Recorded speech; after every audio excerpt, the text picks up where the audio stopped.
E aí, meu amigo e minha amiga concurseira, tudo bem? Pessoal, hoje vamos iniciar falando dos direitos de nacionalidade, certo? Um dos grupos dos direitos e garantias fundamentais. Turma, lembrando, direitos e garantias fundamentais tem algumas espécies dentro dele, tá? Então temos os direitos individuais e coletivos, direitos sociais, direitos de nacionalidade, direitos políticos e partidos políticos, tá bom?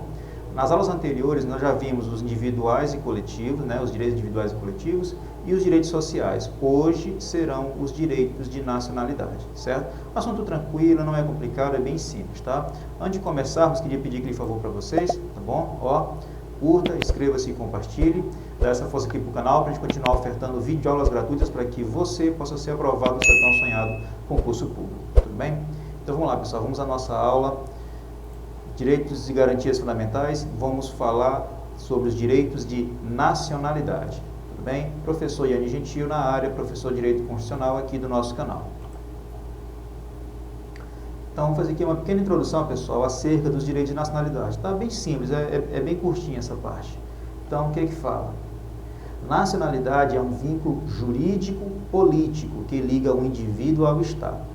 Pessoal, quando você é um nacional de algum país, tanto faz se você é nato ou naturalizado, você cria um vínculo com esse Estado, tá? E esse vínculo com o Estado, ele é chamado de vínculo jurídico-político, tá? Vínculo jurídico porque envolve questão de nacionalidade, questão de justiça, esse tipo de coisa. E político, pessoal, porque você vai ter direitos políticos, tá? Direito de votar e de ser votado e assim por diante. Então, a nacionalidade é um vínculo jurídico, político que liga o indivíduo ao Estado. Faz esse indivíduo componente de um povo. Pessoal, olha só, não esqueçam, existe população, existe povo e existe nação. Tudo bem? Então, vamos lá. Pessoal, é o seguinte, como ele diz que esse indivíduo faz componente de um povo, a gente vai dizer, pessoal, que são as pessoas que têm vínculo com o Estado, tá bom? Então, o povo é um grupo de pessoas que tem vínculo com o Estado. Pessoal, o povo pode ser tanto pessoas que estão morando no Brasil ou que estão morando fora do Brasil, tá bom? Então, mesmo você morando em um outro país, você continua sendo um nacional do nosso país de origem, tudo bem? Então, vamos lá. Se torna detentor de direitos e obrigações. Pessoal, isso aqui no caso é que é o famoso vínculo jurídico-político, porque você vai ter direitos, mas também vai ter obrigações, tudo bem? Então, todo nacional, tanto faz se ele é nato ou naturalizado, ele vai ter tanto direitos como também obrigações, tudo bem? Tranquilo. Continuando aqui, pessoal, vamos falar das espécies de nacionalidade, muito tranquilo também. Então, vamos lá. Pessoal, existe a nacionalidade primária ou originária. Turma, essa nacionalidade primária ou originária é a nacionalidade dos brasileiros natos, tá bom? Então, quem é brasileiro nato, já vamos ver as regras de como você se torna um brasileiro nato, ele tem uma nacionalidade primária ou originária. Vamos dizer que é a primeira nacionalidade, tá bom? Já a nacionalidade secundária ou derivada são os brasileiros naturalizados. Pessoal, é bem lógico. A pessoa nasceu em outro país, mas ela seguiu as regras para se tornar um brasileiro naturalizado. Essa é a primeira ou é a segunda nacionalidade dela? É a segunda nacionalidade. Então, nesse caso, a gente chama de nacionalidade secundária ou derivada. Tudo bem? Então, temos a nacionalidade primária ou originária e a nacionalidade secundária ou derivada, tá? Vamos ver aqui, pessoal, cada uma delas, tá bom? Primeiramente, vamos trabalhar a nacionalidade primária ou originária. Bem simples também, sem dor de cabeça nenhuma. Vamos lá, como eu falei para vocês, pessoal, aqui é quem é considerado o brasileiro nato, tá? Também chamado de nacional nato, certo? Então, aqui, aquela pessoa que é um brasileiro nato, que é um nacional nato, ela tem a nacionalidade primária ou originária. Em regra, não é absoluto, tá? A regra principal é que você se torna um brasileiro nato na data do nascimento pelo Estado. Então, a partir da data do seu nascimento, em regra, é que você se torna um brasileiro nato, tá bom? Vamos lá. Pessoal, ela é unilateral e involuntária. Como assim unilateral? É o Estado que te dá essa nomenclatura, tá? Você se torna um nacional nato porque o Estado é que te dá isso, tá bom? Então, e é involuntária porque, querendo ou não, você vai ser um brasileiro nato, tá bom? Então, é praticamente uma obrigação do Estado te dar essa nacionalidade se você tiver a sua nacionalidade primária ou originária aqui no Brasil, tá bom? Então, ela é unilateral porque somente o Estado pode te dar e ela é involuntária porque você não tem a opção de querer ou não, tudo bem? Então, aqui, pessoal, a primária originária tem 2 critérios, tá? Primeiro critério, pessoal, é o ius solis, que é a regra. Turma, assim me vem na prova, critério ius solis, tá bom? Critério de territorialidade, local de nascimento. Turma, aqui é o seguinte, a regra básica é o seguinte, nasceu em território nacional, nasceu em território brasileiro, é brasileiro nato. Essa é a regra, tem as exceções também, tá bom? Mas vamos para a regra principal. Nasceu em território nacional, é brasileiro nato. Olha o que eu falei, território nacional, eu não falei só Brasil. Professor, quer dizer que se eu nascer em outro país, eu posso ser um brasileiro nato? Pode. Por exemplo, se você nascer numa embaixada brasileira em outro país, lá em Washington, nos Estados Unidos, ou em Roma, na Itália, então, se você nascer dentro de uma repartição pública brasileira em outro país, essa repartição pública, né, essa embaixada, ela é um pedaço do nosso país. Bom, então, nascendo lá dentro, é como se estivesse nascendo dentro do território nacional, tá bom? Pessoal, a gente vai ver muito essa parte de territorialidade, assim, com mais detalhes, nas aulas de direito penal, que vamos ter mais na frente um pouquinho, tá bom? Então, a regra principal é essa, pessoal, nasceu em solo brasileiro, ou nasceu em um local que é considerado solo brasileiro, você será um brasileiro nato, tá bom? Essa é a regra do ius solis, que é o critério de territorialidade ou local de nascimento. O outro critério, pessoal, é o ius sanguinis, que é o critério de sangue, filiação, ascendência, não importando o local onde nasceu. É o seguinte, o ius sanguinis é um pouquinho mais detalhado, mas a regra principal é assim. Se você for filho de um brasileiro ou brasileira que esteja a serviço do Brasil, né? Vamos supor, a brasileira está a serviço do nosso país em outro país, tá? E ela está grávida. Se ela tiver um filho, essa criança, porque a mãe dele está a serviço do nosso país, será um brasileiro nato, mesmo nascendo em outro país. Isso é o critério ius sanguinis, critério de sangue, tá? Pessoal, olha o que eu falei para vocês. Tanto faz se for o pai ou a mãe que esteja a serviço do nosso país. Se a criança nascer em outro país e um dos dois estiver a serviço do nosso país, ela será um brasileiro nato. Como é que a banca cobra? Eu já vi cobrando a prova do TRE 2015, TRE Maranhão 2015. Fizeram uma sacanagem, uma questão disso, pessoal, que eu nunca esqueci. Falaram assim na prova, ser filho de pai e mãe brasileira que esteja a serviço do país. Está errado, pessoal. É filho de pai ou mãe brasileira. Porque se for e mãe brasileira, indica que os dois têm que estar a serviço. E é somente um dos dois tem que estar a serviço. Tá bom? Então é filho de pai ou mãe brasileira que esteja a serviço do nosso país. Tudo bem? Beleza. Pessoal, outra coisa, aqui no nosso país a gente não adota a regra do ius matrimoniale. É muito comum isso lá nos Estados Unidos, que é o famoso green card, tá bom? Então, um brasileiro que se casa com uma americana lá nos Estados Unidos, ele porventura pode conseguir o famoso green card e se tornar um americano, tá bom? Aqui no Brasil não tem isso, pessoal. Eu sou gringo, casei com uma brasileira. Eu sou brasileiro? Não, não funciona aqui. O critério ius matrimoniale não é aceito aqui no nosso país, tá bom? Então, a nossa Constituição não aceita a regra do ius matrimoniale, que é quando acontece a nacionalidade por meio do casamento. Aqui não, pessoal. Aqui no Brasil, ou é ius solis, ou é ius sanguinis. Nunca ius matrimoniale. Tudo bem? Tranquilo. Vamos lá, pessoal. Ainda continuando o tópico, critérios de nacionalidade primária originária. Como que a pessoa se torna um brasileiro nato? Turma, essas regras aqui é um rol taxativo. Só pode ser essas regras e nenhuma mais. A banca vai dizer que é um rol exemplificativo. Errado. rol exemplificativo é aquele que pode ser acrescentado outras regras posteriores. Aqui não, pessoal, é só essas e pronto, tá? Então, se eu não posso acrescentar outras regras além dessa, é um rol taxativo, ok? Então, vamos lá. Primeira regra, pessoal. Ius solis, falei agora há pouco.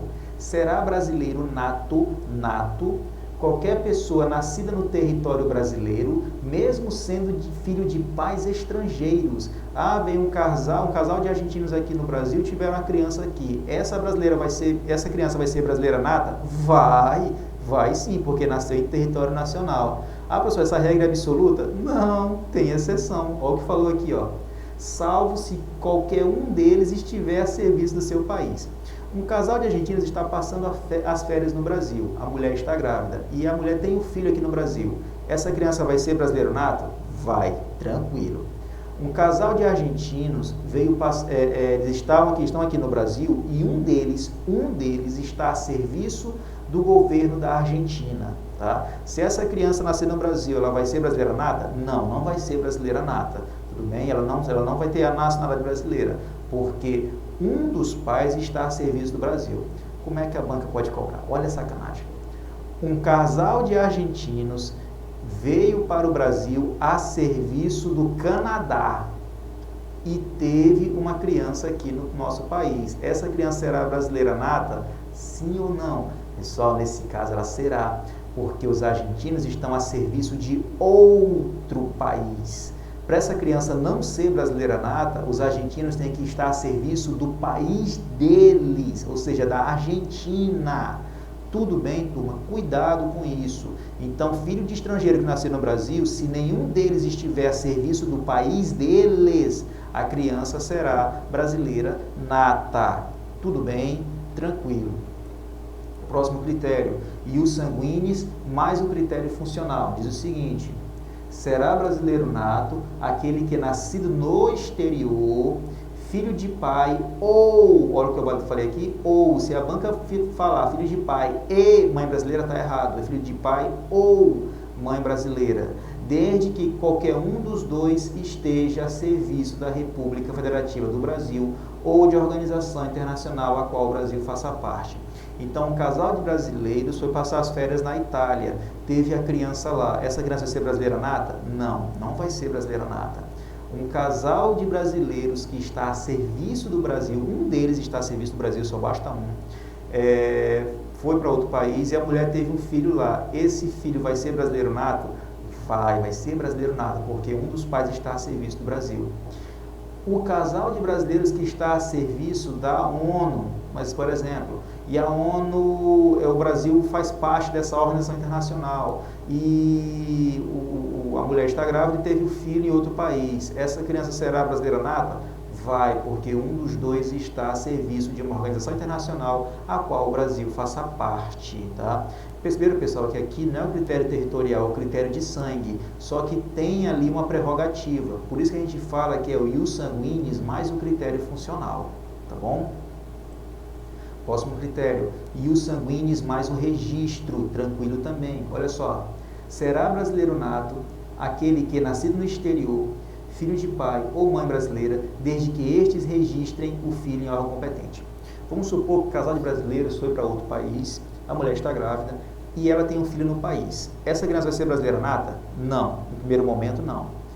O que eles querem? Eles vão pensar assim: eu quero que meu filho seja um brasileiro nato, como é que eu vou fazer agora? Fácil, se você está em outro país, pegue a criança e registre essa criança em um órgão competente brasileiro naquele país. Nesse caso é a famosa embaixada, tá bom? Então, mesmo que a criança nasça em outro país, se ela for registrada em um órgão competente do Brasil neste país, ela será brasileira nata, tá bom? Nesse caso, pessoal, não é critério territorial, é critério de sangue, porque a criança nasceu em outro país. Então, é ius sanguinis mais registro. Perceberam que o critério ius sanguinis ele é bem presente, ele é bem forte?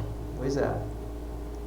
Mais um critério ius sanguinis. Aqui no caso é ius sanguinis mais a nacionalidade potestativa. Será brasileiro nato aquele que é nascido no exterior, filho de pai ou mãe brasileira, desde que após atingir a maioridade, venha residir no Brasil e requeira a qualquer tempo a nacionalidade brasileira.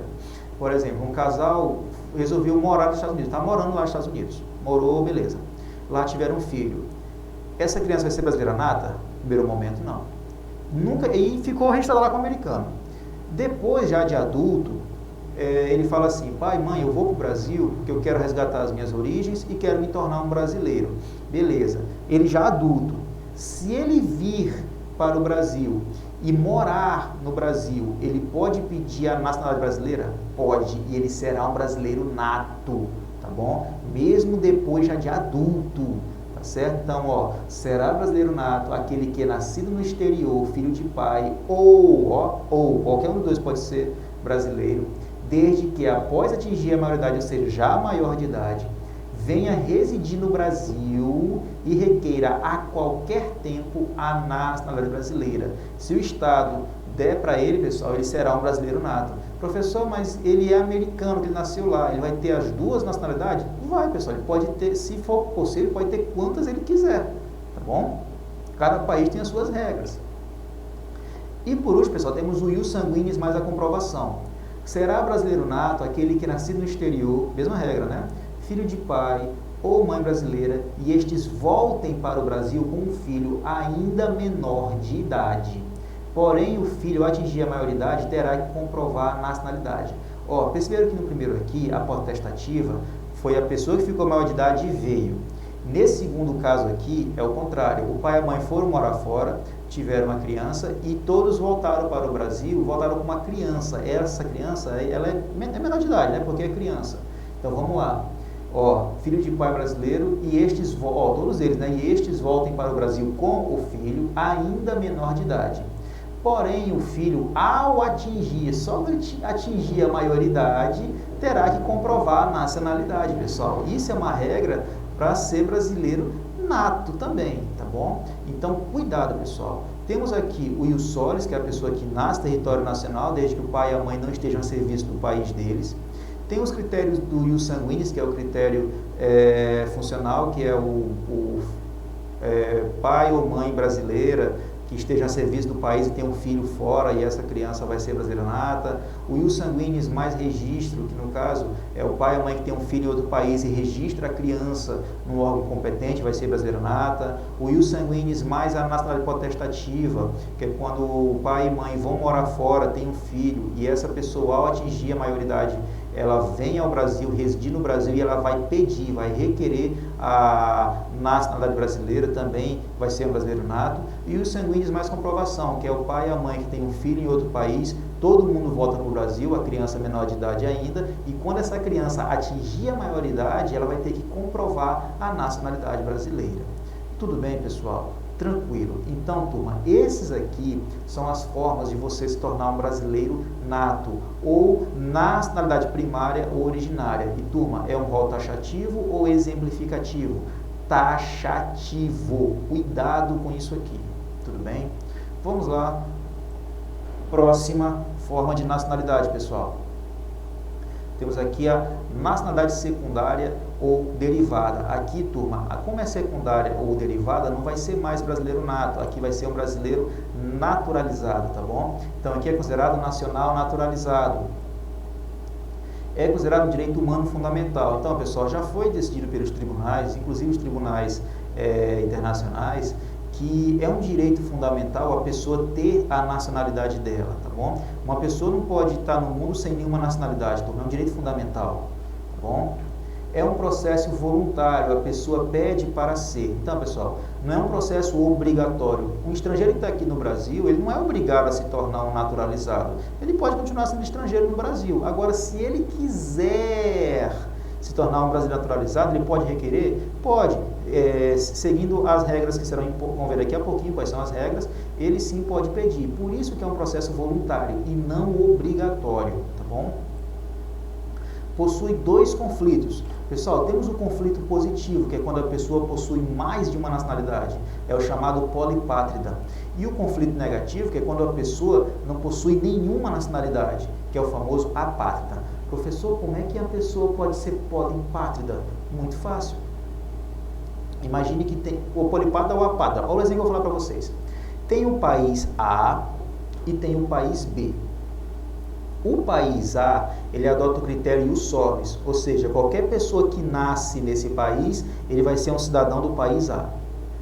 O país B, ele adota o critério ius sanguinis. Não importa se a pessoa nasceu aqui ou em outro país. Se for filho de alguém desse país, do país B, será nacional desse país. Beleza. Imagine que um casal do país A, que é o ius solis, resolveu passar as férias no ius sanguinis, no B. E a mulher tem filho nesse país. Qual foi a regra? Não importa se nasceu aqui ou em outro país, tá bom? Será nacional desse país se for filho de alguém daqui. Como esse casal é de outro país, essa criança não vai pertencer nem a esse país e nem no país A, porque aqui é ius solis. Então essa criança vai ser uma apátrida, ele não vai ter pátria nenhuma, tá bom? Eita, professor, vai ficar complicado para ele um pouco, mas tem como resolver, tá bom? Vamos aqui outro exemplo, mesma coisa, país A, país B. Questão territorial, questão de sangue, tá? Ius solis e os sanguíneos. Um casal do país B resolveu passar as férias no país A e aqui eles têm uma criança. Essa criança vai ser de qual país? Dos dois. Vai ser do país B porque ele usa o critério de sangue. Não importa se a criança nasceu aqui ou em outro local, vai ser desse país. Como a criança, eles são filhos de um casal desse país e eles estiverem em outro país, ela vai pertencer ao país B. Em compensação, ela nasceu no país A, que lá adota o critério de territorialidade. Então, se ela nasceu nesse país, ela também vai ser um nato do país A. Então, essa criança ela vai pertencer tanto ao país A como ao país B. Ela vai ser um polipátrida, ela possui mais de uma nacionalidade. Tudo bem, pessoal? Tranquilo. Então, esse é o conflito positivo e esse é o conflito negativo, tá bom? Vamos aqui, turma, as formas de naturalização. Pessoal, temos a naturalização ordinária e a extraordinária. Vamos aqui na ordinária primeiramente. É permitido qualquer pessoa de qualquer país, aqui é a casa da mãe Joana, pessoal. Estrangeiro aqui faz a festa. Vamos lá, solicite a nacionalidade brasileira na forma da lei, não é de qualquer jeito, é na forma da lei, sendo que é um ato discricionário do Estado. Lembra, pessoal, discricionário? Quer dizer que tem margem de escolha. Então, o Estado pode ou não conceder a naturalização, não é obrigatório. Eu estou aqui no Brasil e eu quero ser um brasileiro naturalizado, cumprir todas as regras, o Estado é obrigado a me dar? Não, é um ato discricionário, tá bom? Para conceder a naturalização. É permitido aos estrangeiros de países que falam a língua portuguesa requerer a nacionalidade brasileira, desde que estejam há 1 ano ininterrupto residindo, morando no Brasil e tenham idoneidade moral, sendo um ato discricionário do Estado para conceder naturalização.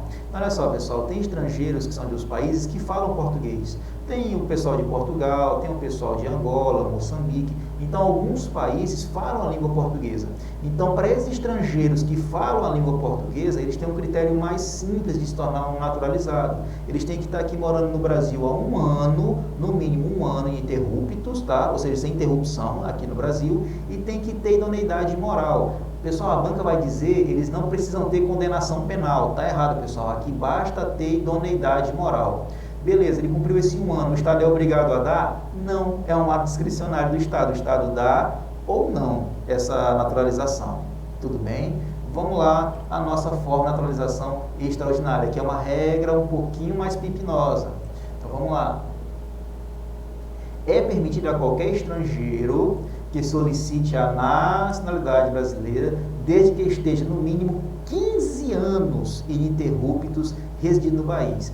Pessoal, perceberam que o estrangeiro que fala português é 1 ano.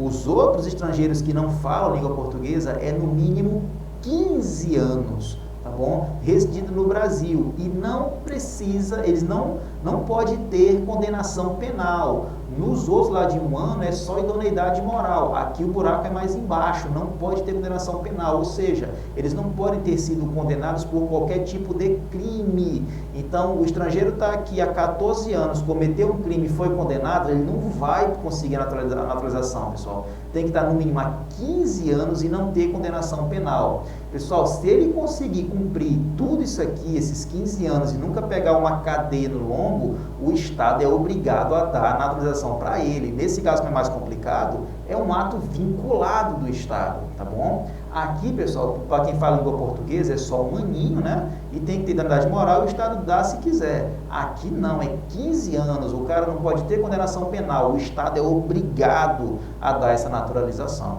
Tudo bem? Um ato vinculado. E vamos falar, pessoal, do português equiparado, tá? Olha só que interessante. Ao português de Portugal, tá bom? O português de Portugal é garantido os mesmos direitos aos brasileiros naturalizados. Então, pessoal, o português de Portugal que vier para o Brasil, ele vai ter os mesmos direitos de um naturalizado, tá bom? Aqui, pessoal, a gente chama de quase nacionalidade.